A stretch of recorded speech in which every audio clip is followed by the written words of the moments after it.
सलामती कौंसिल में जो आबनाए हुर्मस से रिलेटेड बहरीन ने जो पेश करनी थी करारदाद, उस पर वोटिंग शेड्यूल से हटा दी गई है। What next? अच्छा, आप कहती हैं, आपने कहा आप इसे सवाल कर लेती हूँ और तो कोई सेट पे मौजूद नहीं है जिससे आप सवाल कर सकती हैं। आपके पास एक ही ऑप्शन है। मैंने कहा इससे रिलेटेड मैं आपसे सवाल कर लेती हूँ। अमेरिका की तरफ तो मैं बाद में जाऊंगी, फिलहाल आपने हुर्मस बहरीन की वोटिंग, आपके पास 2-3 ऑप्शंस हैं तो आपने उनमें से एक को चूज करना है। चलिए, अब आपके मैं हालात समझ सकती हूँ, पेट्रोल महंगा हो गया है, आपको भी बड़ी परेशानी है इस हवाले से। मैं आप मेरे सवाल को समझे नहीं, इसीलिए मैंने कहा कल से सना मुझे पिक एंड ड्रॉप देंगी ताकि मैं अपने पेट्रोल की बचत कर सकूं। बिल्कुल, क्योंकि मुझे तो फ्री पेट्रोल मिलता है, हुकूमत ने तो सब्सिडी मुझे दी है। तो इसलिए तो देखें, पहली बात ये है कि जंग के दौरान आर्मी चीफ की बदतरफी जो है वो तो ये जाहिर करती है कि अमेरिका में सब कुछ ठीक नहीं है, और जो जंग के हवाले से अमेरिका के अंदर उनके सिविल और मिलिट्री रिलेशंस ठीक नहीं है। क्योंकि कभी आप जंग के दौरान इस तरह आर्मी चीफ को बरतरफ नहीं करते, क्योंकि उसने आपके साथ जंग डिज़ाइन की होती है, उसने ऑपरेशन को प्लान किया होता है, वो आपके साथ जंग की जंगी हिकमत अमली पर आप और वो मिलकर चल रहे होते हैं। लेकिन टेक्निकल बात यह है कि आप जब जंग के दौरान अपना आर्मी चीफ सैक करते हैं तो ये आपकी कमज़ोरी की अलामत है, ताकत की अलामत नहीं है। मैं कोई इसको अमेरिका की या डोनाल्ड ट्रंप की हुकूमत की ताकत नहीं समझ रहा। मैं समझ वो आर्मी चीफ जिनकी बड़ी खिदमात हो अफगानिस्तान जंग में, खिदमात हो या ना हो, जंग के दौरान जब आप बदलते हैं तो आपको लगता है कि जंग ठीक नहीं जा रही। मतलब इसका पहला मतलब है कि जो जंग के नताइज हैं वो अमेरिका के हक में नहीं हैं। और अमेरिका के अंदर जो उनका डिपार्टमेंट ऑफ वॉर है उसके अंदर जंग के हवाले से एक जो क्यास है वो मौजूद है, इख्तलाफात मौजूद हैं, एक दूसरे के ऊपर मलबा डाला जा रहा है। गवर्नमेंट सपोर्ट में नहीं है, अवाम सपोर्ट में नहीं है, कैसे करेंगे? चलिए जी, अवाम है या नहीं है, मैं उसको भी नहीं। पहली बात यह है कि सिविल और हुकूमत और फौज एक पेज पे नहीं है। पब्लिक ओपिनियन हक में है या खिलाफ है, उससे फौज का ताल्लुक तो नहीं होता ना, अमेरिकन फौज का, क्योंकि वो तो डोनाल्ड ट्रंप साहब ने अपने मिड टर्म में उसका जवाब देना है। सवाल ये है कि एक आर्मी चीफ है, उसने आपके साथ ये जंग प्लान की है, वो आपके साथ जंग के अंदर है। इसका मतलब है जंग के दरमियान में इस वक्त उसकी जो राय है और आपकी जो राय है वो एक नहीं है। यहाँ तो वो कह रहा है कि भाई बस कर दो, इससे आगे हमारे प्लान में कुछ नहीं है, और यहाँ आप उसको ज्यादा लोग ये कह रहे हैं कि आप ग्राउंड ऑन ट्रूप्स की बात कर रहे हैं, जिससे अमेरिकन फौज एग्री नहीं कर रही।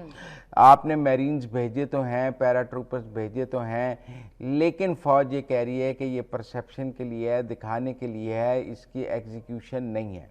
तो एक तो मेरे ख्याल में ये जो इससे तासुर दुनिया में ये गया है कि अमेरिका के अंदर जंग के हवाले से जंगी हिकमत अमली के हवाले से इख्तलाफ है, और वहाँ जंग के बारे में एक राय मौजूद है कि सब ठीक नहीं है। तो मेरा ख्याल है ये जो जर्नैलों की बरतरफियाँ हैं तीन, ये अमेरिकन परसेप्शन को बहुत वीक किया है, और फिर अमेरिकी अवाम के जहन में भी ट्रंप की जो हुकूमत के बारे में एक मनफी राय बनाई है। क्योंकि देखें ना जी, डोनाल्ड ट्रंप तो ये कह रहे हैं मैं जीत रहा हूँ, हमने अहदाफ हासिल कर लिए हैं।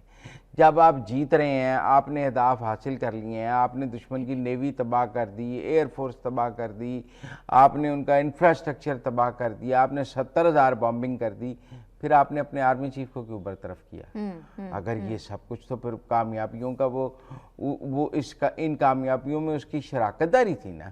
इसका मतलब है कहीं ना कहीं आप लोगों से झूठ बोल रहे हैं, और उसका जो है वो आर्मी चीफ के उससे गुस्सा निकाला है। एक तो जदीद तरीन तैयारे F-35 जो दूसरा है उसको भी गिरा दिया ईरान ने, एक के बाद एक उसकी तस्वीरें आ गई हैं, दूसरा F-35 है। अच्छा, ये जो F-35 गिराए जा रहे हैं ना, ये कहा एक राय ये है कि ये चाइनीज टेक्नोलॉजी की मदद से गिराए जा रहे हैं। देखें, ये दुनिया में वॉर इंडस्ट्री की भी एक लड़ाई है। जैसे कि जब राफेल गिराए गए तो अमेरिका ने उनका बहुत मजाक उड़ाया डोनाल्ड ट्रंप ने, क्योंकि वो राफेल के मुकाबले पे अपनी F-35 जो है उनको मार्केट कर रहे थे, और चाइनीज अपने J-35 को मार्केट करते हैं, आप समझें। इसी तरह रशियंस का वो SU इसके मुकाबले में है। तो ये स्टेल्थ तैयारों में भी मुख्तलिफ ममालिक के तैयारों का आपस में एक कंपटीशन मौजूद है कि किसका तैयारा बेहतर है और उसको किसको कितने ऑर्डर हासिल होते हैं।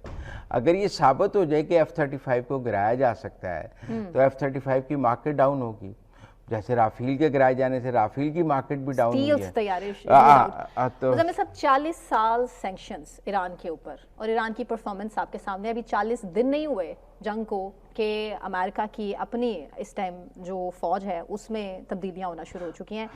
किस तरफ जाती देख रहे हैं आप इस सूरत हाल को? देखिए अभी तो लड़ाई चलती नजर आ रही है, उसकी वजह ये बूट्स ऑन ग्राउंड की गलती नहीं करेगा अमेरिका, जो नजर आ रहा है। ये तो अब देखना पड़ेगा कि ट्रंप क्या सोच रहे हैं। जो आज आर्मी चीफ उसके अलावा ट्रंप के पास चॉइस भी नहीं है, अब क्या करे, कितनी बमबारी कर लेगा, पुल ही उड़ाने हैं ना।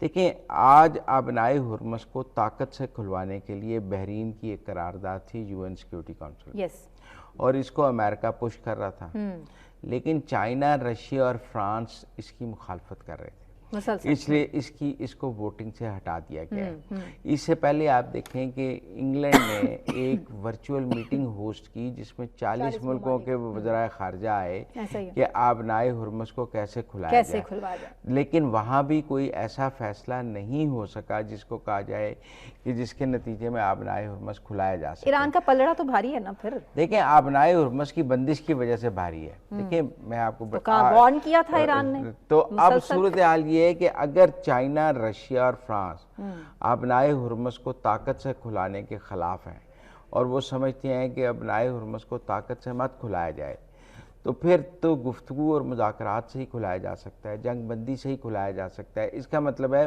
वो ईरान के साथ खड़े हैं कि पहले जंग बंद होगी। कम से कम वो 15-16 नुकात तो नहीं, वो तो शर्त सामने है कि ईरान वो तो ट्रंप साहब ने परसों अपनी तकरीर के बाद एक ट्वीट किया कि अगर आबनाए हुर्मुज़ खुल जाए तो हम सीज फायर कर सकते हैं। मेरे ख्याल में दुनिया ये कह रही है कि पहले सीज फायर होगा, आबनाए हुर्मुज़ बाद में खुलेगा। ट्रस्ट कौन करेगा?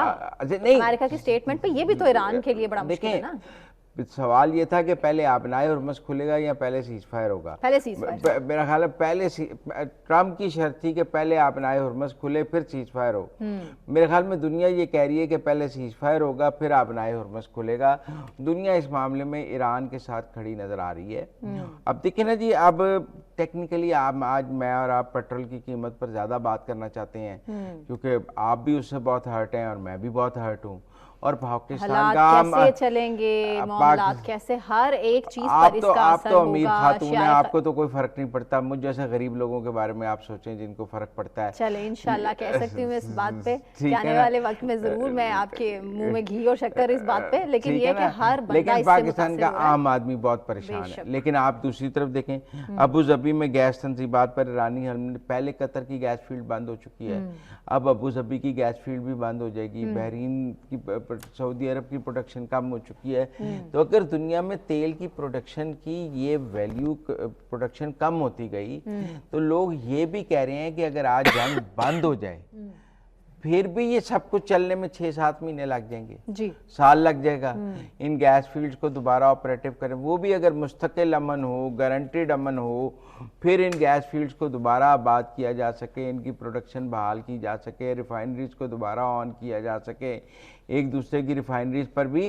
तो टेक्निकल बात यह है कि ये भी मुझे नहीं लगता कि अगर आज जंग बंद हो जाए तो कल तेल सस्ता हो जाएगा। जो नुकसान ईरान का हो चुका है उस पर भी अगर बात करें तो उसको भी कितने साल लगेंगे इसकी भरपाई के लिए। इंफ्रास्ट्रक्चर जिस तरह से देखिए वो तो इंफ्रास्ट्रक्चर, देखिए मैं आपको दुनिया बड़ी अटैक कर रहा है मुसलसल, दुनिया बड़ी बेहिस है। मतलब आप समझे गजा में इतनी तबाही हुई, लोग किसी को कोई प्रॉब्लम है। इसी तरह ईरान के सिविल इंफ्रास्ट्रक्चर की तबाही पर तो मुझे नहीं लगता किसी की कोई इतनी तवज्जो है। लोगों की ज्यादा तवज्जो तेल और गैस पर है, ठीक है ना। गुफ्तगू देखें, ईरान पर बमबारी की खबरें नहीं है। ईरान भरपाई भी तो करेगा ना इस नुकसान की, और वो कौन पे करेगा? अमेरिका या फिर अरब मुमालिक? ये भी तो सोचना है, डायरेक्ट या इनडायरेक्ट कहां से जाके तो वक्त ही करेगा। लेकिन असल खबर है आबनाए दुनिया कोई ये कह रहा है कि ईरान पर बमबारी बंद कराई जाए, लोग कह रहे हैं आबनाए हुर्मुज़ कैसे खुलाया जाए। देखिए ना, दुनिया अपने मफाद की है। इस वक्त आपको लगता है कि दुनिया में कोई मुल्क जो है ईरान पर बमबारी ख़त्म कराने के हक में है? नहीं, लोग सोच रहे हैं आबनाए हुर्मुज़ को कैसे खुलाना है। तो मेरा टेक्निकल बात यही है कि आबनाए हुर्मुज़ अब वो वाइल्ड कार्ड है ईरान का, और चाइना और रशिया और फ्रांस ने इस बार ईरान का साथ दिया है। डोनाल्ड ट्रंप साहब ने जितना मैक्रोन का मजाक उड़ाया है, उन्होंने यूएन सिक्योरिटी काउंसिल में उसका डिप्लोमेसी से बदला लिया, बड़ा सेंसिबली जवाब दिया उसका डिप्लोमेसी से बदला लिया है, क्योंकि इस करारदाद को भी अमेरिकन जो हैं वो स्पॉन्सर कर रहे थे, क्योंकि अमेरिका तो चाहता है ताकत से अपना हुर्मस खुलाया जाए और बाकी सारे मुल्क इसमें शामिल हो जाएं। वो बार बार यूरोप को, ब्रिटेन को कह रहा है कि आए आप नायर हुर्मस खुलाते हैं, ताकत से खुलाते हैं, कोई मुल्क उसके साथ आने को तैयार नहीं है। तो मेरा ज़ाती तौर पे ये ख्याल है कि ये जो करारदाद वोटिंग से हटी है, ये ईरान की सफारती कामयाबी है। अब मैं ये कह सकता हूँ कि ईरान ने यूएन सिक्योरिटी काउंसिल में अरबों को और अमेरिका को शिकस्त दिया। इससे पहले एक करारदाद जो अरबों पर बमबारी के ख़िलाफ़ थी वो पास हुई थी ईरान के ख़िलाफ़, लेकिन उसमें चाइना और रशिया ने एब्सटेन किया था और उन्होंने उसको ब्लॉक नहीं किया था, लेकिन उसके हक़ में वोट भी नहीं डाला था। लेकिन यूएन सिक्योरिटी काउंसिल में अरब ममालिक के पर मिज़ाइल और ड्रोन मारने के ख़िलाफ़ करारदाद पास हुई थी। लेकिन ये जो करारदाद है आबनाए हुर्मस को खुलाने वाली, इसको चाइना, रशिया ने, फ्रांस ने, आप समझें टेक्निकली ब्लॉक ही कर दिया है और ये डीलिस्ट हो गई है वोटिंग से, जो अपनी जगह एक कामयाबी है।